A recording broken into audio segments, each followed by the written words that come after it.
This is Adolf Hitler by Eileen Hayes. Chapter 6. If I can find it. Okay, Chapter 6. War.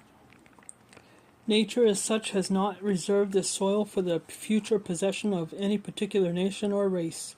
On the contrary, this soil exists for the people which possesses the force to take it. By Adolf Hitler, Mein Kampf. Hitler's plan for a new order in Europe had three basic elements: ridding Germany of people he considered racially undesirable, seizing more living space for his master race, and fighting communism. To Hitler, these ideas were inseparable. He planned to annex territory in the east, kick out most of the Slavic people living there, and colonize it with ethnic Germans. Those Slavs who remained in German-controlled territory would be kept as an uneducated pool of slaves to serve the master race. Jews and communists would be getting rid of. His strategy for waging war went something like this. He would take on one enemy at a time, first manipulating relationships among countries so that his target would be without allies. He would strike suddenly and massively, overwhelming his victim before any counteractive attack could be pulled together. The strategy was called Blitzkrieg, or lightning war, and for a time it worked. German troops barreled into Poland at dawn on September 1st, 1939. While German warplanes roared overhead, Hitler was uncertain the British and the French would again back down. In a way, he was right. Neither sent troops to fight, but both declared war on Germany on September 3rd. Hitler was stunned. He didn't want to go to war in the West just yet. Nonetheless, the Germans rolled over the Poles within 3 weeks. From the east, Stalin's Red Army invaded Poland and took control of the nation's eastern half. By the end of the month, the Polish government had fled. The country was divided into three parts. Germany annexed the western third of Poland. Stalin held the eastern portion, and in between was a German-occupied territory that became known as the General Government. So began World War II. Hitler boasted before the Reichstag on October 6th about his triumphs and vowed that he had no intention of making war with Britain or France. Less than 2 weeks later, he ensued in order for an attack on the West. He declared Britain to be Germany's number one enemy, but he never gave up his hope for an alliance with Britain. Contradictions.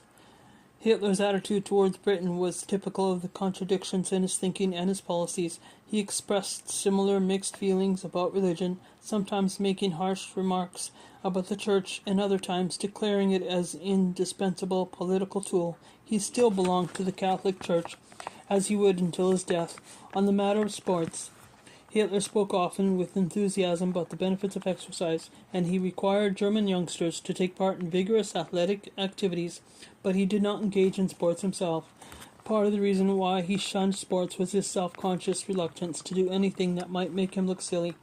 When Hitler got a new suit, he would have himself photographed in it so he would see how it looked before he wore it in public. If anyone walked up while he was playing with one of his dogs, he would hastily chase the dog away.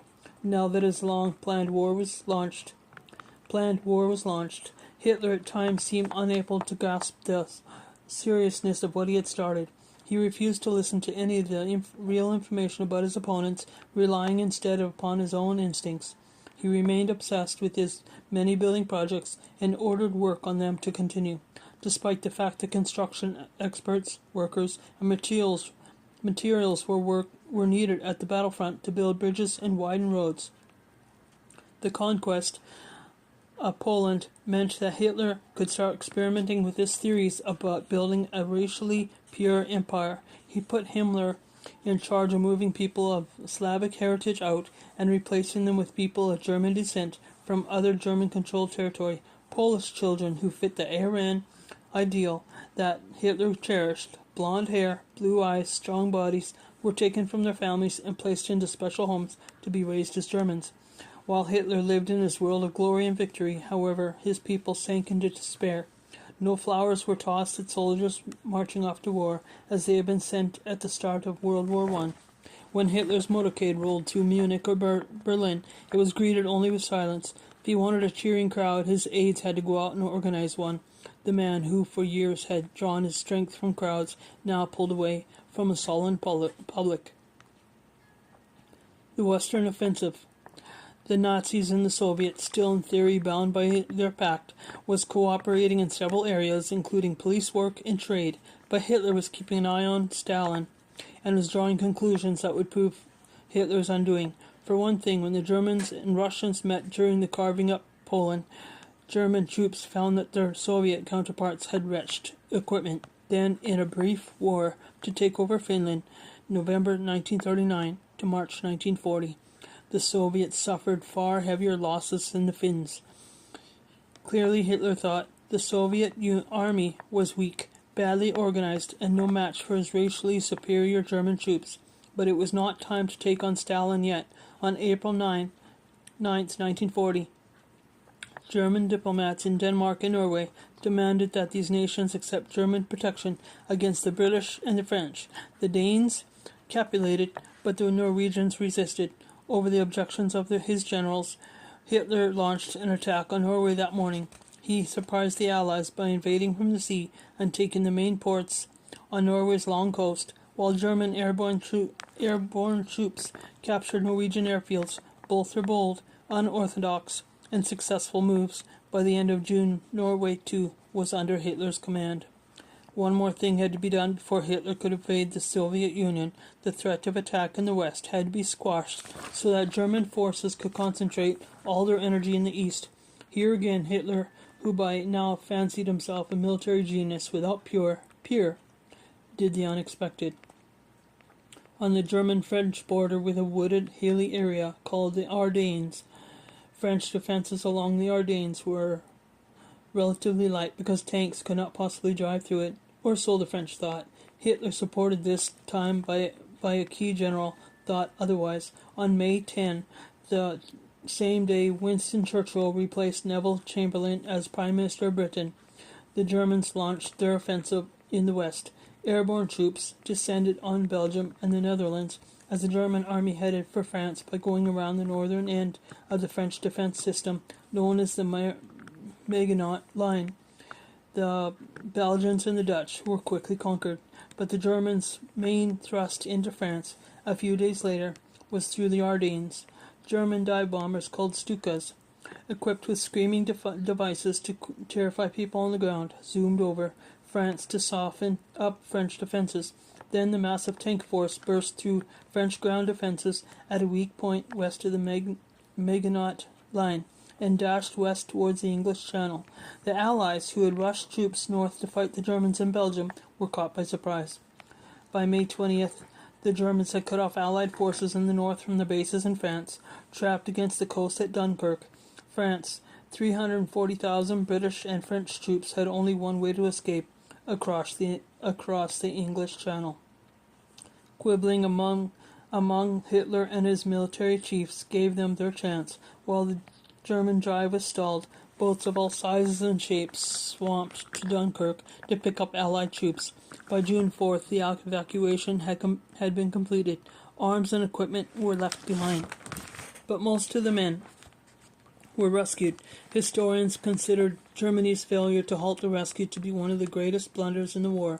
The rout of France began on June 5, 1940, with the German attacks along the Somme River. On June 14th, the Germans occupied Paris, and the swastika was raised over the Eiffel Tower. By June 22nd, it was all over. Hitler insisted that the French sign the armistice in the same railway car at the same spot in the woods on Compiègne. I don't know how to pronounce that word. Copiegene. Forgive me if I mispronounce it. Where the Germans had surrendered at the end of World War I, he had army engineers haul the car out of a museum for the occasion. The next day, Hitler visited Paris for the first and only time. The lovely French capital dazzled him, and the man who now controlled much of Europe remarked that just seeing the city fulfilled a lifelong dream of his, but sentimentality quickly gave way to ego. Hitler told his architect that Berlin must be rebuilt. to be even more magnificent and to make all the other beautiful cities of Europe look insignificant. Hitler still hoped for peace with Britain, but before the summer of 1940 was over, he saw that the British was not interested in being his friends. German troops in June had captured the Channel Islands, which belonged to Britain, but are closer to the coast of France.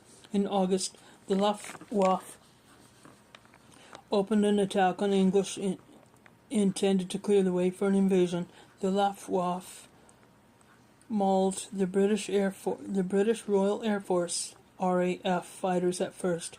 Then Hitler and Göring made a tactical error. It began with an accident. On the night of August 23rd, a few German pilots trying to bomb factories on London's outskirts hit the center of the city by mistake. The British retaliated by bombing Berlin, which was more than Hitler could bear. Never had bombs fallen on the fatherland's capital. Britain would have to pay for this outrage. So on September 7th, the Luftwaffe turned away from military targets and began 57 days of pounding London, giving the battered RAF Royal Air Force a chance to regroup. Other British cities were bombed too, but neither morale nor arms production in Britain was destroyed. The planned invasion of Britain was called off. Defeat in the Battle of Britain was Hitler's first major loss. Hitler and his staff was already at work on plans for the invasion of the Soviet Union. With its immense natural resources, the Soviet Union was critical to the German war effort and to Hitler's plans for feeding Germans in his empire. It also held the routes to the rich oil fields in the Middle West. No one would carry out a plan for conquest without fuel and raw materials to keep planes, tanks, and factories running. Hitler pulled together a set of alliances in preparation for Operation Barbarossa, the attack on Soviet Union. On September 27, 1940, Germany, Italy, and Japan joined in the Tripartite Pact and agreed that Germany and Italy would dominate Europe and Japan would dominate Asia. Romania was brought into the military alliance, the Axis Pact. Hitler invited Stalin to join the Tripartite Pact, which was essentially divide the world into spheres of influence for the four nations, but Stalin balked. Hitler had waited long enough. In December 1940, he ordered preparations for a spring invasion. One quick massive attack would knock out the Soviets. He was certain he would capture Moscow by the end of the summer, then destroy the Soviet Union's leadership and enslave its people. He set the date of the invasion for May 15th, 1941, but to Hitler's great annoyance, he had to send troops south that spring to help Mussolini, the Italian dictator, incensed with the German allies' practice of occupying countries and then notifying Mussolini afterwards, was just trying some conquests of his own in Greece and North Africa with disastrous results. German troops headed for Greece to bail out the Italians had to first travel through Hungary, Romania, Bulgaria, and Yugoslavia. The first three proved no problem, but Hitler became impatient at some political turmoil within Yugoslavia and ordered that nation be destroyed. Hitler's troops then drove the Allies out of Greece and pushed the British back to Egypt. The cost of this adventure was enormous. The invasion of Russia had to be delayed by more than a month. Then, on June 22, 1941, more than 3 million troops, or about 4/5 of the German army, plunged into what would become a long, indescribably brutal conflict. Soldiers were ordered to forget about the usual international rules of warfare, rules the Germans were observing in the West. The war in the East was to be a war of annihilation, even civilians and prisoners of war to be slaughtered. In the opening months of the Germans seemed to be winning. On October 9th, Hitler declared the Soviet Union beaten. He couldn't have been more wrong. That month, the harsh Russian winter began. Hitler had made no provision for fighting in cold weather. He hadn't thought there would be any. In late November, the temperature hit minus 36 degrees Fahrenheit. German troops tried to capture Moscow, fought on frozen ground, in summer uniforms with equipment that could not stand up to the cold. Food supplies ran short. Some of the wounded ended up stranded on hospital trains that couldn't move because of the cold and the snow. The Germans got no farther than the Soviet capital's outer suburbs. In early December, the Soviets counterattacked and began to push the Germans back at last. All hope of an easy victory vanished. Hitler's generals wanted to retreat, but the Fuhrer wouldn't hear of it. He ordered that the army fight off the Russian offensive. Despite heavy losses, German forces managed to hold important ground throughout that winter. Hitler had shown his generals that iron will and a stubborn refusal to quit could overcome impossible odds. Yet another development in December 1941 changed the complexion of the war.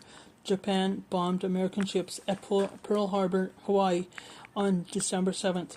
The next day, American President Franklin D. Roosevelt declared war on Japan, and on December 11th, Hitler declared war on the United States. For the second time in the 20th century, European conflict had become World War. End of 6.